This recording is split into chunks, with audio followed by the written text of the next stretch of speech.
Hearing day number 53 of the Commission of Inquiry into the sale and purchase of the Motukea Wharf was held yesterday in Port Moresby. Prime Minister James Marape attended his affidavit that was filed on Monday, the 8th of November 2022, before the Motukea Commission of Inquiry. Counsel assisting the inquiry Gibson Guerrero then asked the Commission that the affidavit tendered by Prime Minister Marape will now be circulated to those that may want to cross-examine the Prime Minister, and that Mr. Marape return later this month on the 16th of November 2022 before the COI. We propose that the summons be adjourned to another date when the Prime Minister is available, and then by that time we will then be able to circulate copies to those interested parties.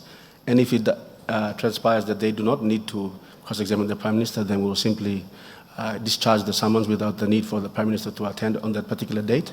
But for current purposes, we propose that the summons be simply extended to a date convenient to the Prime Minister. So if the Prime Minister could kindly inform the Commission when would be a suitable date for that purpose to occur, noting that the budget session is also impending as well, Commissioner. In his response, the Prime Minister revised the date due to duty travel. Travelling out to attend to APEC, so maybe 15th of November would be a better date. I respectfully propose, if there is a need for me to be here as a witness in response to other witnesses who may be submitting before the inquiry.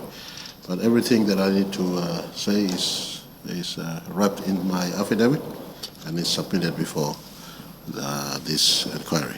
Following the tendering of his sworn statement, Marape said, and I quote, "The Commission of Inquiry into the Motukea Wharf was established to inquire into and report whether or not any law or constitutional requirements were breached in a negotiation and subsequent approval on the relocation of the Port Moresby Wharf and acquisition of the Motukea Wharf." End quote. According to the Prime Minister, the Commission of Inquiry will reveal individuals and entities who have taken part in the process of selling and purchasing the Motukea Wharf at a value of above 722 million kina. Those implicated, if any, by the Commission of Inquiry will face the full extent of the law, and that includes the Prime Minister.